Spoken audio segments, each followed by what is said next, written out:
তো সেখানে test and byte শুরুতে রিস্কি বলে মনে হয়নি? সমস্ত সংকট কালের মধ্যেই সম্ভাবনা লুকিয়ে থাকে। আজকে দিনে দাঁড়িয়ে যদি আমি দেখি 200টার কাছে আউটলেট 2020 থেকে 2026, মাত্র 6 বছরে কিভাবে সম্ভব হলো? কোয়ালিটি, ট্রাস্ট, রিলেশনশিপ, সততা। ওকে, মানে ফুড বিজনেসই কেন, অন্য তো অনেক কিছুই করতে পারতেন। যদি প্রপার প্ল্যানিং থাকে এবং একটা ড্রিম থাকে, সবচেয়ে বড় কথা যে আমি কি করতে চাইছি, আমি নিজেকে স্বপ্ন দেখতে হবে। এই ব্যর্থতাটাকে ওভারকাম করেছেন কি করে? যে ব্যর্থতা আসবেই, কারণ সমস্ত কিছু সিদ্ধান্ত, সমস্ত কিছু জিনিস যে ক্লিক করবে এমনটা নয়। যে আপনারা হারাতে চেয়েছিলেন না নিজেদের একটা পরিচিতি তৈরি করতে চেয়েছিলেন, নিজেদের একটা জায়গা করতে চেয়েছিলেন, মানে পয়েন্ট অফ ভিউটা কি ছিল সেই সময়? কিন্তু আমাদের নিজের একটা পরিচয় যেটা তৈরি করতে পেরেছিলাম, যে বেস্ট কোয়ালিটি প্রোডাক্ট আমরা দেবো এবং সেটা মধ্যবিত্তের নাগালের মধ্যে। নমস্কার, আমি সুজয় নীল আর আপনারা দেখছেন ব্র্যান্ড স্টোরি উইথ সুজয় নীল। আমাদের এই সেগমেন্টটা নতুন করে হলো বটে, কিন্তু এর আগে আমরা বহু ব্র্যান্ডের সঙ্গে কথা বলেছি, তাদের জার্নি জেনেছি। তো ভাবছিলাম এই সেগমেন্টের একটা নাম দেওয়া দরকার। তো ব্র্যান্ড স্টোরি উইথ সুজয় নীলে আমরা বাংলাতেই গড়ে ওঠা বিভিন্ন ব্র্যান্ড নিয়ে কথা বলবো, যে ব্র্যান্ড একদম স্ক্র্যাচ থেকে আজকে প্রচুর মানুষের কাছে পৌঁছে গেছে। তারা নিজেদের একটা পরিচিতি গড়ে তুলেছে, প্রচুর মানুষকে ভালো সুবিধা দিচ্ছে, সুযোগ সুবিধা সমস্ত কিছু নিয়ে। তো সেরকমই একটি ব্র্যান্ড এই মুহূর্তে আমাদের সঙ্গে। সেই ব্র্যান্ডের তরফ থেকে একজন মানুষ রয়েছেন, বিশেষ মানুষ, director Taste and Bite, mister Sourav Saha. নমস্কার। নমস্কার। প্রথমেই যেটা বলে রাখতে চাই, আজকে হয়তো প্রথম আপনার সঙ্গে বসছি, কিন্তু আপনি তো অনেক দিন ধরেই টেস্ট অ্যান্ড বাইটের সঙ্গে যুক্ত। কারণ সমস্ত দর্শকরা টেস্ট অ্যান্ড বাইটের যে অ্যাড দেখে, যে টিভিসি দেখে, সেখানে যে কণ্ঠ সকলের পরিচিত, সেটা আপনার কণ্ঠ। একদম একদম, এই সুযোগটা এসেছিল আনন্দবাজার পত্রিকার তরফ থেকে। ওরা এটার প্রোডাকশন করেছিল সেই সময়, এবং দাঁড়িয়ে আমার খুব ভালো লেগেছিল। অ্যাকচুয়ালি খুব সুন্দর স্টোরি ওরা বিল্ড আপ করেছিল, এবং মানুষজন দেখছে, পছন্দ করেছে, পছন্দ করেছে মানুষজন এটাকে। ওকে, তো টেস্ট অ্যান্ড বাইট মানে আমি যদি বলতে চাই, বড় বড় ব্র্যান্ড অনেকই ছিল।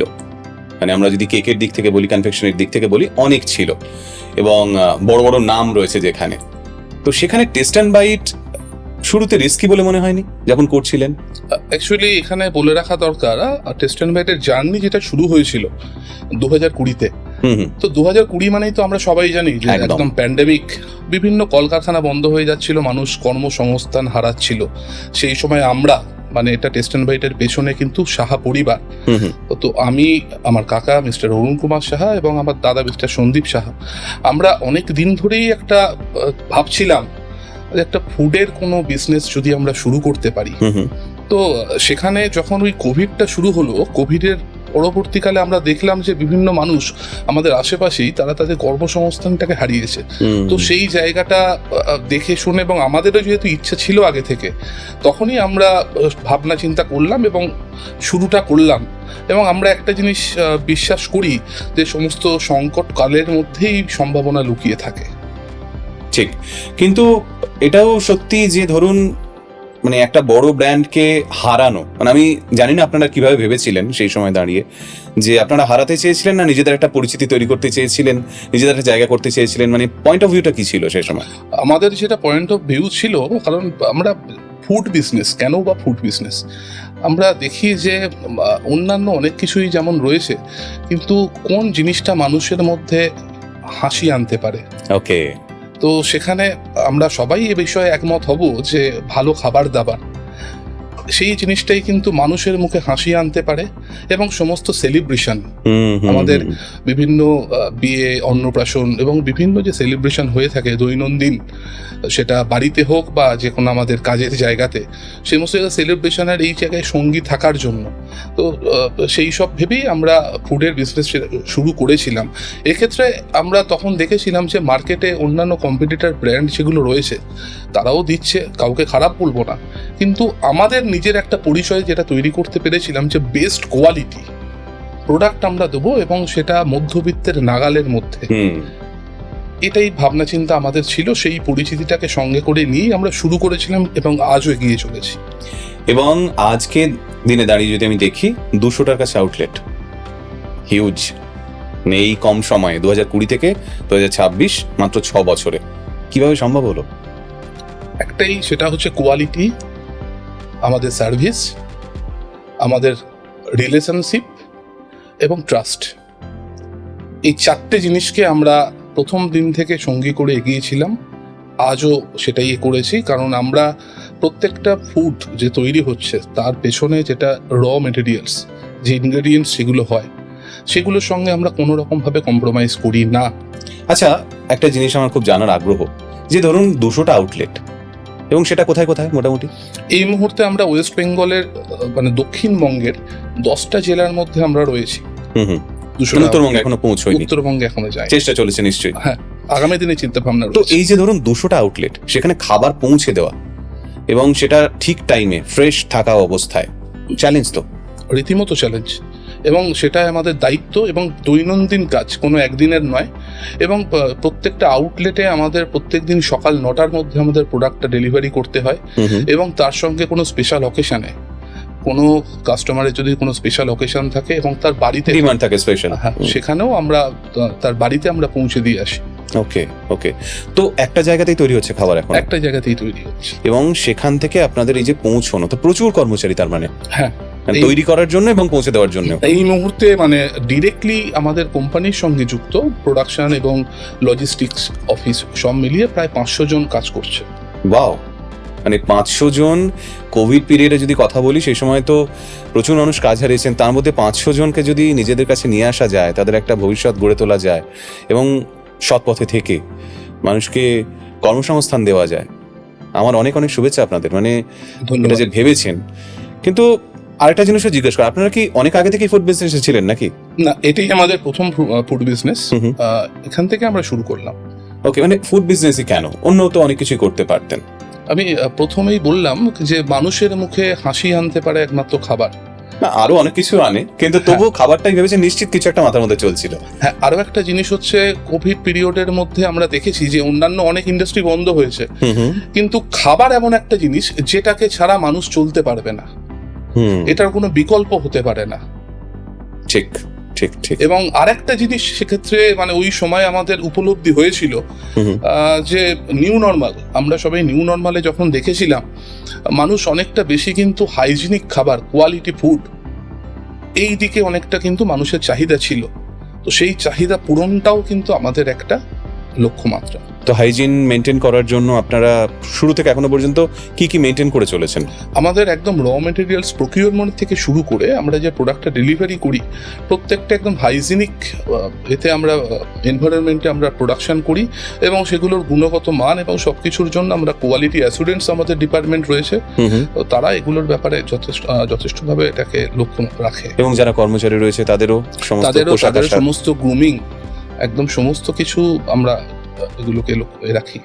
এবং যে স্টোরস রয়েছে সেখানেও নিশ্চয়ই আপনাদের, এগুলো কি সবটাই আপনাদের ডিরেক্ট স্টোর নাকি কিছু ফ্র্যাঞ্চাইজি মডেলে? সমস্তটাই আমাদের ফ্র্যাঞ্চাইজি মডেলের স্টোর, এবং ফ্র্যাঞ্চাইজিতেও তার মানে তো শুধুমাত্র 500 নয়, আরো বেশি লোকজন জড়িয়ে। আরো বেশি, যদি সেটাকে ধরা যায় তাহলে আরো বেশি, কারণ এক একটা আউটলেটে 2-3 করে মিনিমাম সেখানে সিএসপি থাকে, কাউন্টার সেলস পারসন, এবং তাদেরও গ্রুমিং এর দিকে আমরা কিন্তু নজর রাখি, কারণ আলটিমেটলি তারাই কিন্তু গ্রাহকদের কাছে খাবারটা পৌঁছে দিচ্ছে। মানে তারা যদি কোনো ভুল করে আলটিমেটলি আপনাদের কাছে এসে পৌঁছাবে, ওরাই তো ফ্রন্ট লাইনার। ঠিক।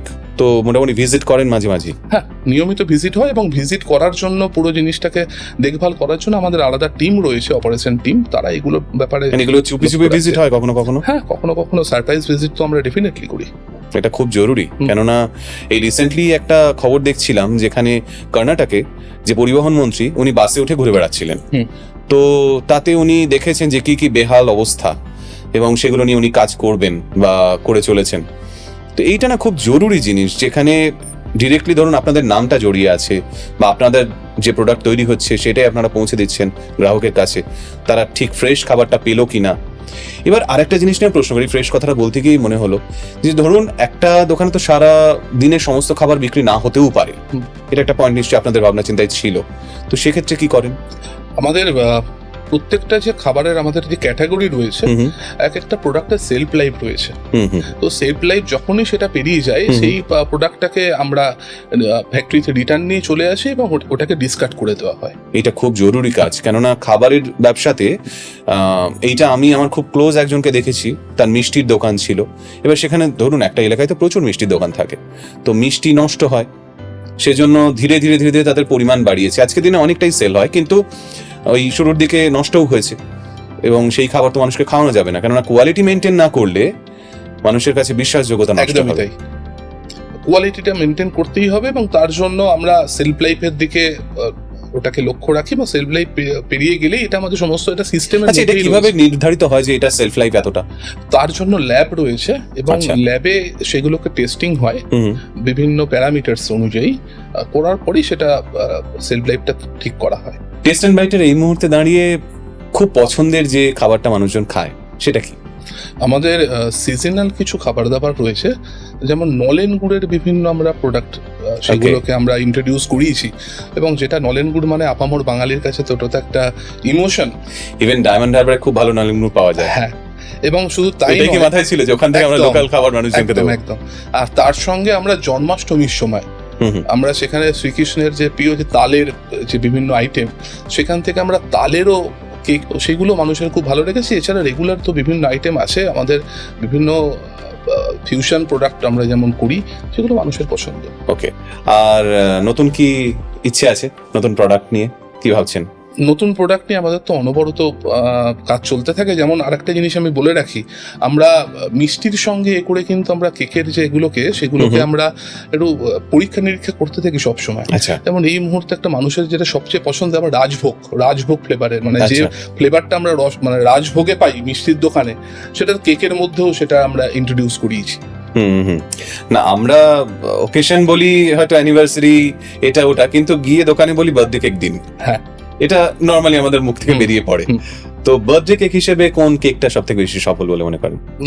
ব্ল্যাক ফরেস্ট রয়েছে, রেড ভেলভেট রয়েছে, বিভিন্ন ফ্লেভার। অ্যাকচুয়ালি ফ্লেভারের ব্যাপারটা যার যেটা চয়েস, সমস্ত ফ্লেভারের কেকই যার যেটা পছন্দ সেইভাবে, মানে মোটামুটি সবগুলোর সেলই হ্যাঁ, একই রকম। কারণ আপনাদের তো দিনের শেষে নিশ্চয়ই একটা অডিট হয় যে আজকে এতগুলো এই কেক বেরোলো বা এই হলো, এটা তো খুব ভালো এগুলোর দিক থেকে। একটা সংস্থার সব থেকে বড় পাওয়ার হচ্ছে কর্মচারী। আপনি বললেন ডিরেক্টলি এখন 500 জন প্রায় জড়িয়ে রয়েছে, এবং যদি আমি স্টোর হিসেব করি আরো প্রায় হয়তো 30, 35 বা 40 জন, আরো বেশি, তারও বেশি হবে। হ্যাঁ, আরো 200টা স্টোর, আমি তো তাহলে ওখানে 600 জন অলরেডি দেখতে একদম পাচ্ছি। একদম তাই। মানে প্রায় 1000-এর উপর মানুষজন ডিরেক্টলি হয়তো টেস্ট এন্ড বাইটের সঙ্গে কাজ করছে। তো কর্মচারীদের নিয়ে ভাবাটাও একটা কোম্পানির দায়িত্বের মধ্যে পড়ে। আপনারা কি ভাবেন আলাদা করে? দেখুন, কর্মচারীদের আমরা কর্মচারী হিসেবে দেখি না, আমরা মনে করি ওরা আমাদের পরিবার, কারণ ওরাই তো অ্যাসেট। ঠিক। আর একটা টিম যদি ঠিকঠাক ভাবে না তৈরি হয় তাহলে গ্রোথ সম্ভব নয়। তো আমরা যেমন বিজনেস গ্রোথের কথা ভাবি, সেই সঙ্গে সঙ্গে ওদেরও কেরিয়ার গ্রোথের কথাটা চিন্তা ভাবনা করি। তার জন্য আমরা বিভিন্ন সময়ে আমরা ওয়ার্কশপের অ্যারেঞ্জ করি এবং ওদের ট্রেনিং সেশনেরও অ্যারেঞ্জ করি, যার মাধ্যমে কিন্তু ওরা এটা বুঝতে পারে যে টেস্ট এন্ড বাইট আমাদের সঙ্গেও রয়েছে এবং ওদের কেরিয়ার গ্রোথের কথাও আমরা লক্ষ্য রাখি। সরকারের তো বিভিন্ন নীতি রয়েছে, মানে ফুড ইন্ডাস্ট্রির ক্ষেত্রে FSSAI এর প্রচুর রুলস, তো সেগুলো মানতে কি কোনো অসুবিধা হয় না তো? না, সরকারের যে রুলস রেগুলেশন যেগুলো রয়েছে সেগুলো আমরা মেনেই চলি, সেগুলো মানতে কোনো অসুবিধা হয় না। তো মানে শুরু থেকেই সমস্তটা আপনারা প্রপারলি রেজিস্ট্রেশন করিয়ে এভাবে এগিয়েছেন সমস্ত কিছুই। মানে আজকে আমরা যে কথাগুলো বলছি, ধরুন কোনো একটা কোম্পানি নিয়ে আমাদের প্রচুর কোয়ারিজ থাকে, তো আমরা ব্র্যান্ড স্টোরি সুজয় নিলে এগুলো নিয়েই আলোচনা করতে চাই। বিশেষ করে দেখুন আমি কিন্তু প্রশ্নগুলো করে যাচ্ছি এরকম ধরনের, যে যেখানে আপনাদের যে কোয়ারিজগুলো হতে পারে, যেগুলো জানতে ইচ্ছে করতে পারে যে আমরা আলটিমেটলি ঠিক খাবারটা খাচ্ছি তো, এই দোকানটা মানে বড় বড় ব্র্যান্ড থাকা সত্ত্বেও আমরা কেন বাংলার একটা ব্র্যান্ডকে বেছে নেব, সেই একটা জায়গা থেকে এই কোয়ারিজগুলো আসেই আমাদের মাথায়, যে আমি ওখান থেকে না নিয়ে কেন টেস্ট এন্ড বাইট থেকে নেব। তো আলটিমেটলি যদি এই সমস্ত রুলস মানা হয়, সমস্ত দিক থেকে ঠিক থাকা হয়, তাহলে আমরা ঘরে বানানো কেক যেমন খাই, তাই না, সেরকমই সেই আশ্বাস থেকে আপনারা দিচ্ছেন? একদম 100%। মানে আমরা ওই রকম মানে বাণিজ্যিক ভাবে কোনো কিছু জিনিস বানাই না, আমরা যেটা বানাচ্ছি মানে সেটা যাতে আপনাদের সেলিব্রেশনে কি থাকে? হ্যাঁ, আপনাদের সেলিব্রেশনে, বাড়ির সেলিব্রেশন, হ্যাঁ, কেক, এই কেকই থাকে। এই কেকই থাকে, মানে তার জন্য যে আলাদাভাবে কোনো কিছু হয় তা কিন্তু নয়। এবং আমরা মনে করি যারা খাচ্ছে তারা হয়তো আমাদের বাড়িরই লোক, আমাদের পরিবারেরই লোক, সেইভাবেই আমরা প্রত্যেকটা প্রোডাক্ট বানাই। তো আমরা সরকারি নীতি নিয়ে কথা বললাম, এবং প্রতিটা ব্যবসা দাঁড় করাতে গেলেই একটা আপস অ্যান্ড ডাউনস আসেই। তো এই 6 বছরে নিশ্চয়ই সেই সমস্ত কিছুই দেখেছেন। তো একটা সরকারি ভূমিকাও কিন্তু গুরুত্বপূর্ণ ব্যবসা দাঁড় করানোর ক্ষেত্রে। তো রিসেন্টলি সরকার বদল হয়েছে, তো সেখানে কি কি অভিজ্ঞতার সম্মুখীন হতে হয়েছে যদি একটু বলেন শেয়ার করেন। দেখুন, বিগত সরকারের আমলে অনেক কিছু অভিজ্ঞতার সম্মুখীন হতে হয়েছে, যে ব্যাপারে এখন বিস্তারিত কিছু না বলাই ভালো, বা সেগুলোকে আমি বলতে পারেন মনেই করতে চাইছি না। ওকে। তো সেগুলোকে ওভারকাম করেই সামনে এগিয়ে যেতে চাইছি। এবং এখন যে সরকারের কাছে সরকারের যে নীতি, তার প্রতি প্রচন্ড রকমভাবে আশাবাদী। এবং সরকারের কাছে যেটা আমাদের চাহিদা, সেটা হচ্ছে একটা ভালো ইকোসিস্টেম যাতে তৈরি হোক। ইকোসিস্টেম বলতে একটা ব্যবসা যখন শুরু করতে হয়, তার শুরু থেকে এবং সেটাকে দাঁড়া করানো পর্যন্ত বিভিন্নভাবে সরকারের ভূমিকা থাকে। সেখানে তার জন্য যা যা কিছু করণীয় এবং সরকারি সুযোগ সুবিধা যেগুলো যা কিছু পাওয়ার, এবং বিভিন্ন মনে করুন পেপারসের যে প্রয়োজনগুলো হয়, সেইগুলো করতে গিয়ে অনেক সময় দেখা যায় যে অনেক আননেসেসারি অনেক টাইম ওয়েস্টেজ হয়, এবং সেই সমস্ত যা কিছু রয়েছে সেই ব্যাপারগুলো রয়েছে। এছাড়া আরও যেটা জিনিস, যেটা হয়তো এখন আমরা সবাই জানতে পারছি, যে জুলুমবাজি ব্যাপারটা যদি এখন সেই জায়গাটা যদি পুরো ইতিহাস হয়ে যায়। আর একটা জিনিস যেটা অলরেডি মুখ্যমন্ত্রী ঘোষণা করে দিয়েছেন, যে বড় ব্যবসার ক্ষেত্রে সেখানে ডিরেক্টলি সেটাকে সমস্ত সুযোগ সুবিধা দেওয়া হবে। তো এক্ষেত্রে আমার একটা আবেদন থাকবে, বিভিন্ন মাঝারি এবং ছোট ব্যবসায়ীরাও অনেক ক্ষেত্রে অনেক কিছু জিনিসে প্রবলেম করে, তো তাদের জন্য স্থানীয় স্তরে, সেটা জেলা হতে পারে এবং সাব ডিভিশন হতে পারে, সেখানে যদি কোনো সহায়তা কেন্দ্র বা কমপ্লেন ডেস্ক যদি সেটা রাখা যায়, সেটা মনে হয় পশ্চিমবঙ্গের শিল্প এগিয়ে নিয়ে যাওয়ার জন্য ভালো ভূমিকা নেবে। 6টা বছর অনেক ভুল করেছেন, সেখান থেকে শিখেছেন, আবার এগিয়েছেন। তো এই ব্যর্থতাটাকে ওভারকাম করেছেন কি করে? তো কোন 3টে ভুল করতে চাইবেন না আর? যদি এখনই বলা হয় যে একদম শুরু করতে, এবং সেই ব্যর্থতা যেগুলো এসছে, ভুল যেগুলো করেছিলাম সেগুলোকে আর না করার জন্য, সে 3টে জিনিস আমি বলবো। সেটা হচ্ছে আরো বেশি স্ট্রং বিজনেস সিস্টেম ডেভেলপ করতে হবে। ওকে। নাম্বার 2, টেকনোলজি অ্যাডপশনটা একদম শুরু থেকে করতে হবে, যেটা আমরা পরবর্তীকালে শুরু করেছিলাম। আর নাম্বার 3, যেটা খুবই গুরুত্বপূর্ণ, রাইট পিপল সিলেকশনের ব্যাপারে আরো বেশি যত্নশীল হতে হবে। সবারই না, সব ফিল্ডেই, মানে একদম ঠিকঠাক মানুষ খুঁজে পাওয়া, মানে যে কোনো একটা টিম গঠনের ক্ষেত্রে খুব জরুরি, এবং সেটা একদম গ্রাউন্ড লেভেল থেকে টপ লেভেল পর্যন্ত ঠিকঠাক মানুষকে পাওয়া, যে আপনার ভাবনাকে গুরুত্ব দিচ্ছে, একদমই সেটা নিয়ে বুঝছে এবং বিশ্বাসের মর্যাদা রাখছে। হ্যাঁ, তো এই প্রসঙ্গে আরেকটা প্রশ্ন করতে চাই, সেটা হচ্ছে অনেকেই এখন চাকরি ছেড়ে বিজনেস করার কথা ভাবছে, এবং বিজনেস মডিউল এখন অনেক রকমের হতে পারে। আপনি ফুড নিয়ে করছেন, সেখানে অনেক কিছু হতে পারে। তো অ্যাজ আ সিনিয়র এই ফিল্ডে, আপনি আপনার ফিল্ডেই যদি বলেন, তো জুনিয়রদের যারা শুরু করতে চলেছে আজ এন্টারপ্রেনারশিপ নিয়ে ভাবছে, কি বলতে চাইবেন? আমি একটা কথাই তাদের জন্য বলবো, যে অনেকেই যে কারণে ব্যবসা করতে ভয় পাচ্ছে, সেটা ওই ব্যর্থটা যদি আসে, তো এই ব্যাপারটা কিন্তু ভয় পেলে হবে না, এই ভয়টাকে দূরে সরিয়ে রেখে আসতে হবে। এবং ব্যবসার মধ্যে প্রত্যেকটা যদি প্রপার প্ল্যানিং থাকে এবং একটা ড্রিম থাকে, সবচেয়ে বড় কথা যে আমি কি করতে চাইছি, আমি নিজেকে স্বপ্ন দেখতে হবে, এবং সেই স্বপ্নটাকে বাস্তবায়িত করার জন্য প্রপার প্ল্যানিং যদি করতে পারি, এবং সেটাকে রাখতে হবে। আর তার থেকে বড় জিনিস হচ্ছে সৎ থাকতে হবে, মানুষের বিশ্বাস অর্জন করতে হবে। টেস্ট এন্ড বাইট আজকে সফল, এবং আমরা যেহেতু বারংবার টেস্ট এন্ড বাইটের নাম শুনতে পাই, সেখানকার খাবার খাই, প্রচুর মানুষ তাদের সেলিব্রেশনে টেস্ট এন্ড বাইটকে জুড়ে নিয়েছে, তো আমি সফল বলতেই পারি সে অর্থে। তো একটা তকমা তো বাঙালির ঘাড়ে চিরদিনই রয়েছে, যে বাঙালি ব্যবসা বোঝে না। আপনি কি বলবেন এই প্রসঙ্গে? এই ধারণাটাই এখন অতীত, কারণ ব্যবসা বোঝা না বোঝাটা এটা ম্যান টু ম্যান ভ্যারি করে, কোনো কমিউনিটি ওয়াইজ বা প্রভিন্স ওয়াইজ ভ্যারি করে না। আর বাঙালি ব্যবসা বোঝে না কথাটা এখন অতীত, আগেই বললাম। এখন বরঞ্চ বাঙালি ভালো ব্যবসার গল্প লিখছে, সেখানে অনেকের কাছে উদাহরণ হয়ে উঠছে। এরকম উদাহরণ আমাদের এখন রয়েছে অনেক কিছুই। তো আমি যদি সাম আপ করতে চাই, টেস্ট এন্ড বাইটের সাফল্যের পিছনে কয়েকটা কারণ বা কি পয়েন্টস, যেগুলো হয়তো যারা আজকে ব্যবসা শুরু করতে চাইবে তারাও কাজে লাগাতে চাইবে, অ্যাজ আ সিনিয়র যদি সেই কি পয়েন্টসগুলো নিয়ে একটু কথা বলেন। কোয়ালিটি, ট্রাস্ট, রিলেশনশিপ আর সততা। ওকে, ধরুন আপনাকে আজকে কোনো একটা সেমিনারে বলতে যেতে হলো, এবং সেখানে আপনার সামনে একদম এক ঝাঁক তরুণ বসে আছে, এবং তাদের চোখে প্রচুর স্বপ্ন, তারা কিছু করতে চায় এবং আপনাকে শুনতে এসেছে। আমাদের পডকাস্টের উদ্দেশ্য কিন্তু শুধুমাত্র গ্রাহকদের সঙ্গে কথা বলা নয়, গ্রাহকদের জন্য কিছু বলা নয়, তাদের জন্যও যে টেস্ট এন্ড বাইট গল্প থেকে তারা যাতে ইন্সপায়ার্ড হয় এবং কিছু শেখে। তো সেই সেমিনারে দাঁড়িয়ে আপনাকে যদি বলতে বলা হয়, আপনি তাদের উদ্দেশ্যে কি এমন বলতে চাইবেন যেটা তাদেরকে খুব ইন্সপায়ার করবে? সেটা হচ্ছে, স্বপ্ন দেখো, ভালো কিছু করার, ভয় পেও না এবং এগিয়ে চলো। প্রত্যেকটা ব্যর্থতা যদি আসেও, ব্যর্থতাকে কাছে হার মেনো না, সেখান থেকে শিক্ষা নাও এবং নিজেকে আরো পরিণত করো।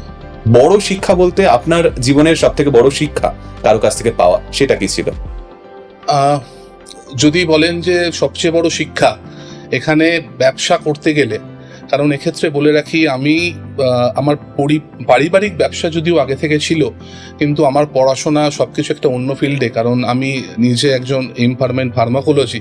তো ব্যবসায় যখন আসি, সেখানে আমার কাকা, one of the other director, Mister Arun Kumar Saha, আমার কাকা আমাকে একটা জিনিস বলেছিল যে যখন কোনো জিনিস করতে যাবি ভয় পাবি না, কিন্তু সেটা প্রপার প্ল্যানিংটা করবি। তো এই জিনিসটা আজও আমাকে সেটাকে করেই এগিয়ে চলি। তো শুরুর দিন, তারপরের বছর, তারপরের বছর, তারপরের বছর, আমাদের তো একটা গ্রাফ ওঠে। এই 6 বছরে একদম শুরুর দিনের যদি আমি কথা বলি, শুরুর দিনের সৌরভ বাবু আর আজকে সৌরভ বাবু, কতটা পার্থক্য? অনেকটা পরিণত। মানে সেই সময়ে অনেক কিছু জিনিস যখন করতাম, তখন জানতাম না যে এগুলোর কি রিপারকেশন হতে পারে। এখন সেই ব্যাপারটায় নিজেকে অনেক পরিণত করে নিয়েছি এবং অনেক বেশি সেখানে আগে থেকে আন্দাজ করে নিতে পারি যে আমি যদি কোনো স্টেপ নিই, সেখান থেকে কি কি রিপারকেশন হতে পারে। খুব ভালো। তো আমি এটুকুই বলতে চাইবো, যারা এন্টারপ্রেনারশিপ নিয়ে ভাবছো, যারা কোনো একটা কিছু নিয়ে বিজনেস করতে চাইছো, এগোতে চাইছো, তাদের জন্য যে হ্যাঁ, দাদা যেটা বললেন যে শুরুর দিনটাই কিন্তু আজকের দিনটার সঙ্গে অনেক পার্থক্য থাকবে। ইভেন আমার ক্ষেত্রে যদি বলি, আমি 2020-তে শুরু করেছিলাম আমার জার্নি, এই জার্নি, কন্টেন্টের জার্নি। রেডিও টেলিভিশন হয়তো অনেক আগের, কিন্তু শুরুর দিনের আমি এবং আজকের আমির মধ্যে আমিও অনেক পার্থক্য দেখি। তো এই পার্থক্যটা হবে। শুরুর দিনে আমি হাত পা কাঁপছে মানেই যে আমি কিছু করতে পারবো না, এটা কখনোই নয়, তাই তো? একদম তাই। একদম লাস্ট নোট চাইবো আপনার কাছ থেকে, শেষ করব। গ্রাহকদের জন্য, এন্টারপ্রেনারদের জন্য, যারা শুরু করতে চাইছে স্টার্ট আপ কিছু, তাদের জন্য as a senior, as a দাদা, কি বলতে চাইবেন? গ্রাহকদের জন্য যেটা বলবো যে টেস্ট অ্যান্ড বাইটের সমস্ত প্রোডাক্টের ওপরে ভরসা রাখুন। যে প্রোডাক্ট শুধুমাত্র আপনাদের জন্য এবং বাণিজ্যিকভাবে নয়, আপনার বাড়িতে যে ধরনের প্রোডাক্ট আপনারা খান সেইভাবেই আমরা সেটাকে তৈরি করি। আর যারা নতুন করে শুরু করতে চাইছে, তাদের জন্য যেটা বলবো যে ভয়কে জয় করতে শিখতে হবে। আর যারা আমাদের সঙ্গে যুক্ত হতে চায়, ফ্র্যাঞ্চাইজি ওনার, তাদেরকে বলবো যে নিজেদেরকে ব্যবসায়িকভাবে সফলভাবে তৈরি করতে গেলে আসুন আমাদের সঙ্গে আমরা হাত মেলাই, একসঙ্গে আমরা এগিয়ে চলি। থ্যাংক ইউ সো মাচ দাদা, থ্যাংক ইউ। খুব ভালো লাগলো, অনেকটা ইন্সপায়ার করলো আমাকে তো বটেই, সঙ্গেই আশা করি আপনাদেরও। খুব ভালো থাকবেন। আজকের মতো নমস্কার।